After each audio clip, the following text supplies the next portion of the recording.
It was Dave Genz who first started talking about the concept of mobility in modern ice fishing. The general principle is easy to understand.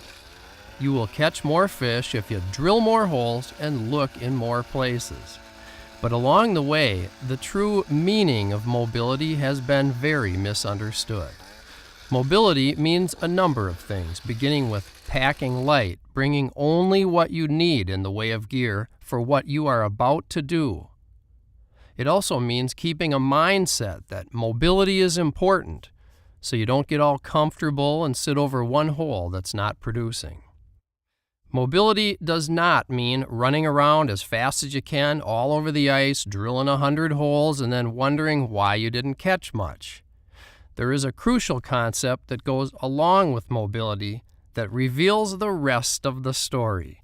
Genz has labeled it efficiency. Even more than mobility, efficiency is really the key word.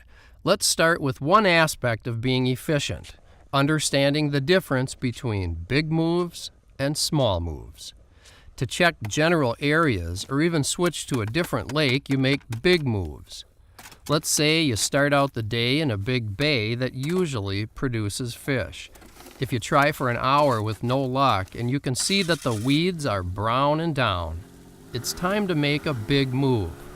We're ahead of ourselves now and getting into specific details, but one possible move in a case like that is to drill some holes outside the bay in deeper water to see if fish are nearby but deeper. The specifics on how to find fish will be more fully developed in more advanced lessons, but for now, the main thing to understand is that when the original plan does not pan out, you could spend the rest of the day in that bay, but chances are you will continue to catch nothing. Another of Genz's favorite sayings is, "How long does it take to catch nothing?" Another word that goes along with mobility is efficiency, and that is being easy to move from place to place. A flick of the wrist and the shelter is down. You grab the rope and you're off to a new spot. You set the depth finder in the hole, you're reading how deep the water is. You grab your lure, it has a small jig on it, but it fishes heavy. It gets up and down quick through the water column.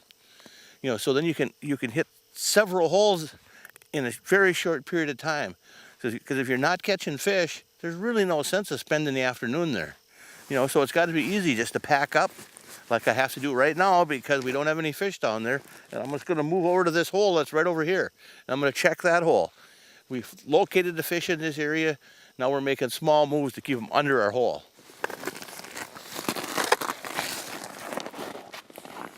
I forgot my chair, but that's okay. So look how quick and easy that was. And I'm dropping down a new hole here already. If it was cold, windy, I'd have my little shelter out here. I'd be moving my shelter with me. Today is just a nice day, a little snow coming down. Very pretty out here. It's easy. Now here I drop down that hole. Look how quick and easy it is for me to move off to a new spot. We drilled these holes earlier and we've caught fish in a lot of these holes today already. So now we're just looking for the fish again. And if you got 2 or 3 guys doing this together, you really cover a lot of water in a short period of time.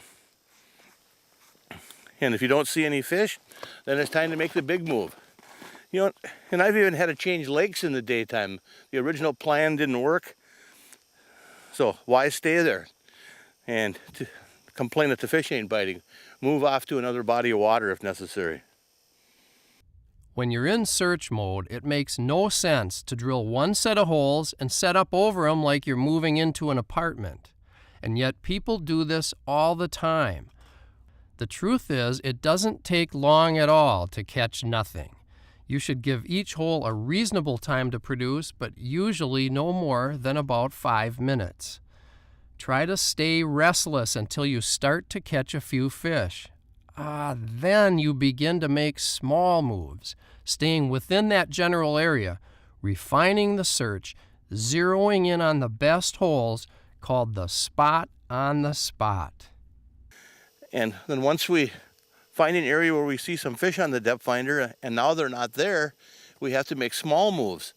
which sometimes only 10, 15, 20 feet until we see the fish again.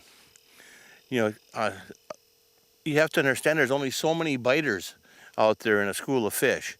So you can have fish down there even, and sometimes you still have to move to make a drop down another hole, because the first drop down a new hole is such a key to catching more fish through the ice. So just because you found a fish, you just can't spend the rest of your day there thinking that this is the spot. We keep moving, we keep looking, and we keep catching. So, to review these concepts, making big moves is how you methodically check areas that are fundamentally different from each other. After you catch fish in one spot, big moves also get you to other spots with similar characteristics, the classic formula known as pattern fishing. As we've already said, during the daytime, you usually have to keep moving even when you catch a nice fish. But at prime time, when the fish are moving, that's when you might sit in one place and reap the benefits of your search. So you see, sitting tight at times, if you're over the right hole, can also be part of efficiency. Also, as Gens mentioned, another measure of efficiency is quickly getting your bait down into the fish zone, back up, and back down there again. You have to reel up and re-drop. Anytime you land a fish, put on fresh bait, reposition a piece of plastic, or head to a new spot. This is where Gens's idea of using baits designed for ice fishing that fish heavy for their size truly shines. Lately, I've been talking about fishing fast, and that means fishing a large number of holes and also fishing the water column quickly.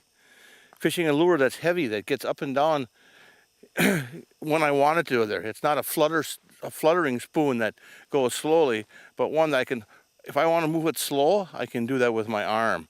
If I want to get down deeper, it'll fall quickly down to the deeper depths. So it gets down to where the fish are, and if they're not there, it's easy to just get it up, pick up your gear, and walk to a new hole.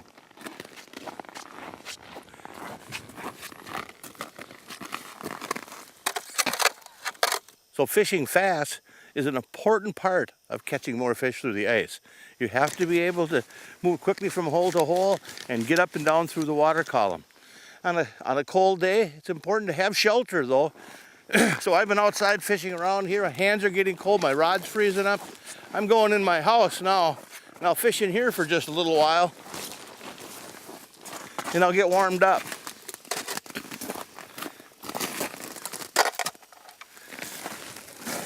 And you can see, I can quickly get into my shelter too. As Gens mentioned, another part of efficiency is understanding that there are typically only a few biters in any group of fish. Gens learned long ago that the most important drop is the first drop down a new hole. That's when the biggest fish in the bunch is usually caught, and if it's gonna happen, it usually happens right away.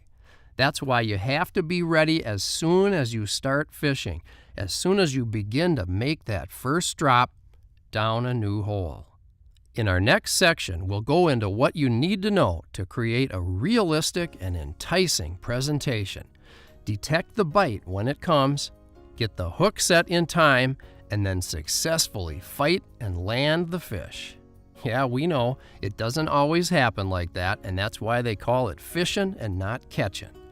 But building these skills will tip the odds in your favor.